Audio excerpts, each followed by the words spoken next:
Iran हमेशा कायम रहेगा, इसे खत्म नहीं किया जा सकता। ट्रंप के बयान खतरनाक और शर्मनाक है। ईरानी सदर का मुल्क दुश्मनों को दो टोक पैगाम, मानी खेज पैगाम के साथ कदीम दरख्त की तस्वीर एक्स पर शेयर करते हुए लिखा, एशिया का कदीम तरीन जिंदा सरू का दरख्त है जिसकी उम्र कम से कम 4500 साल है। ये इस सरू जमीन में जुड़ा हुआ है जो ईरान के बुलंद होने का सबूत है। ट्रंप के बयान उनके जारहाना रवैये की अक्कासी करते हैं। ईरानी वज़ीर ख़ारजा अब्बास अराग़ची के कतर और जनूबी कोरिया के हम मनसूबों से टेलीफोनिक राब्ते, खित्ते की ताज़ा सूरत हाल और आम इलाके पेशरफ्त पर तबादला ख्याल किया गया। राब्तों में फरीक़ैन ने तनाज़े के सिफारती हल और खित्ते में कसीदगी में कमी के लिए मुकालमे के फ़रोग़ पर जोर दिया।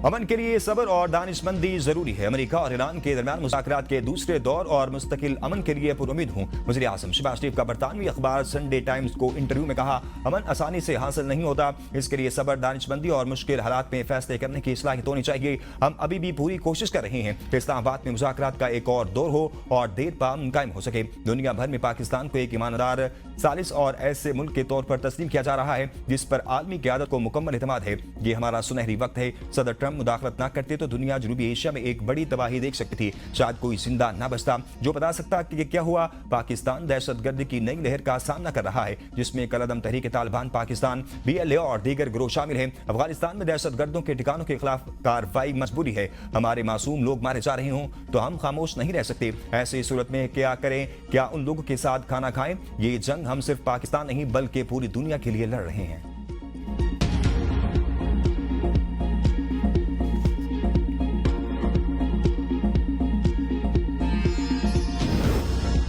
अमेरिका ईरान जंगबंदी बरकरार रखने के लिए पाकिस्तान की सिफारती कोशिशों में तेजी। वज़ीर दाखिला मोहसिन नकवी और ईरानी सदर मसूद पेज़ेश्कियान की 90 मिनट तवील मुलाकात में ईरानी वज़ीर दाखिला और वज़ीर ख़ारजा भी शरीक हुए। दो तरफ़ा ताल्लुकात और इलाकाई अमन के लिए सालसी कोशिशों पर तबादला ख्याल किया गया। ईरानी सदर की जंगबंदी के लिए पाकिस्तान के किरदार की तारीफ। वज़ीर आज़म शहबाज शरीफ और फील्ड मार्शल सैयद आसिम मुनीर की काविशों को सराहा। कहा, उम्मीद है पाकिस्तान की कोशिशें खित्ते में पायदार अमन का बाइस बनेंगी। ईरान खित्ते के इस्लामी ममालिक के साथ मुखलिसाना और मुस्तहकम ताल्लुकात चाहता है। पाक ईरान तिजारत तावन को मजीद वसअत दी जा सकती है। हालिया जंगी हालात में ईरान और पाकिस्तान पहले से कहीं ज्यादा करीब आए हैं। अमरीका और इसराइली हुकूमत इस्लामी ममालिक में इख्तलाफात पैदा करने की कोशिश करते हैं। वज़ीर दाखिला मोहसिन नकवी ने कहा है कि तेहरान और इस्लामाबाद के बरादराना ताल्लुक को मजीद फरोग दिया जाना चाहिए। पाकिस्तानी अवाम ईरानी कौम के लिए दिली मोहब्बत और एहतराम रखते हैं। मोहसिन नकवी की ईरानी पार्लियामेंट के स्पीकर मोहम्मद बाकिर कालीबाफ से मुलाकात। दोनों रहनुमाओं ने बाहमी दिलचस्पी। अमेरिका और इसराइल आइंदा हफ्ते ईरान पर हमले की तैयारी कर रहे हैं। गैर मुल्की मीडिया रिपोर्ट्स में अमेरिकी हुकाम का हवाला देते हुए दावा किया है कि अमेरिका और इसराइल ईरान के खिलाफ अब तक की सबसे शदीद तैयारियों में मसरूफ हैं। मुमकिन ऑप्शंस में ईरान के फौजी अड्डों और इंफ्रास्ट्रक्चर पर शदीद बमबारी, खलीज फारिस में ईरान के आम तेल बरामदी मरकज खारग आइलैंड पर कब्जा और जोहरी मवाद को निकालने के लिए कमांडोज की तैनाती शामिल है। सीनियर इसराइली अहदेदार के मुताबिक सदर ट्रंप के ईरान से मुज़ाकरात से मुतल्लिक हतमी फैसले का इंतजार है।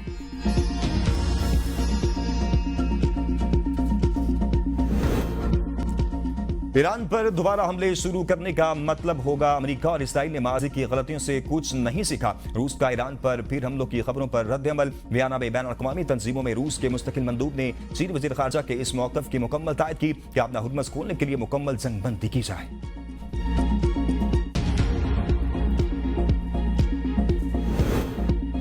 ईरान का अमेरिका और इसराइल पर तवानाई गुजरगाहों में अदम इस्तेहकाम फैलाने का इल्जाम। ईरानी वज़ारत ख़ारजा के तर्जुमान इस्माइल बकाई ने अपने बयान में कहा कि अमेरिका और इसराइल आलमी तवानाई मंडियों में अमन और इस्तेहकाम के तहफ़्फ़ुज़ के दावे करते हैं। हकीकत इसके बरक्स है। ईरान के खिलाफ गैर कानूनी जंगी इक़दामात के जवाब के लिए ऐसे बयानी को इस्तेमाल किया जा रहा है। अमेरिका और इसराइल की जंगी पॉलिसी ने सिफारती अमल को नुकसान पहुंचाया। अमेरिका और इसराइल पहले बहरान और जंगी माहौल पैदा करते हैं और फिर अमन और इस्तेहकाम की बहाली के नाम पर मज़ीद इक़दामात के लिए जवाब पेश करते हैं। ईरान ने अपना हुदबस में बहरी सरगर्मियों के लिए नया तरीकाकार तैयार कर दिया।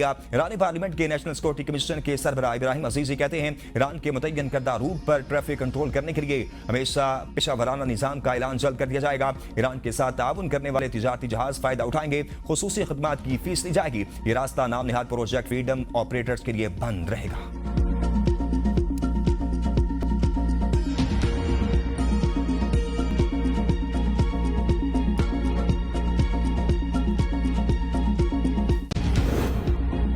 अबू धाबी के वराका न्यूक्लियर पावर प्लांट पर ड्रोन हमला, प्लांट के अंदरूनी हिस्से से बाहर नस्ब जनरेटर में आग भड़क उठी। हुकाम के मुताबिक वाकई में कोई जानी नुकसान नहीं हुआ, आग पर काबू पा लिया गया और ताबकारी के हिफाजती निजाम भी मुतासर नहीं हुए। प्लांट के तमाम यूनिट्स मामूल के मुताबिक काम कर रहे हैं। अमराती वजारत दिफा का कहना है कि अमराती फिजाई दिफाई निजाम ने 3 ड्रोन का सामना किया। ड्रोन मगरबी सरहदी समेत अरब अमारात में दाखिल हुए। हमले कहां से किए गए, इस बात की तहकीकात जारी है।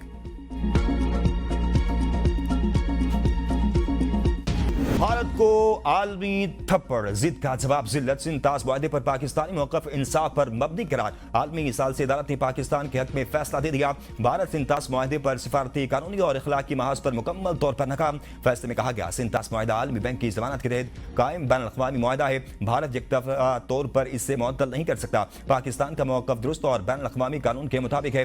भारत मगरबी दरियाओं पर किसी भी हाइड्रो पावर मंसूबे में अपनी मर्जी से पानी ज़ख़ीरा नहीं कर सकता। भारत को आबी वसाइल का ऑपरेशनल डाटा पाकिस्तान को फराहम करना होगा। भारत किशन, गंगा और रेतले मंसूबों से मुतल्लिक तमाम तकनीकी और हाइड्रोलॉजिकल मालूमात पाकिस्तान से शेयर करे। मुआहदे को मुअत्तल या गैर मौसर करार देने का बयानिया गैर इखलाकी, गैर कानूनी है। पानी को सियासी हथियार के तौर पर इस्तेमाल करने की कोशिश को आलमी सालसी अदालत ने मुस्तरद कर दिया।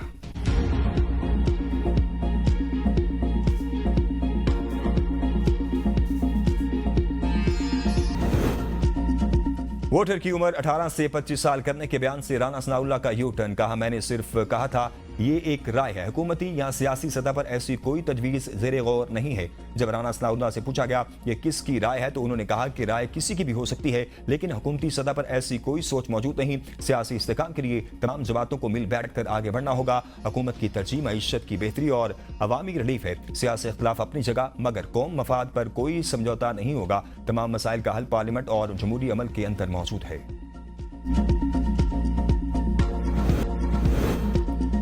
पाकिस्तान में जिलहज्जा का चांद नजर आ गया। यकम जिलहज आज ईद उल अज़हा 27 मई को होगी। चेयरमैन मरकजी रुयत हिलाल कमेटी मौलाना अब्दुल खबीर आजाद शहादतें मौसूल होने के बाद हतमी ऐलान किया।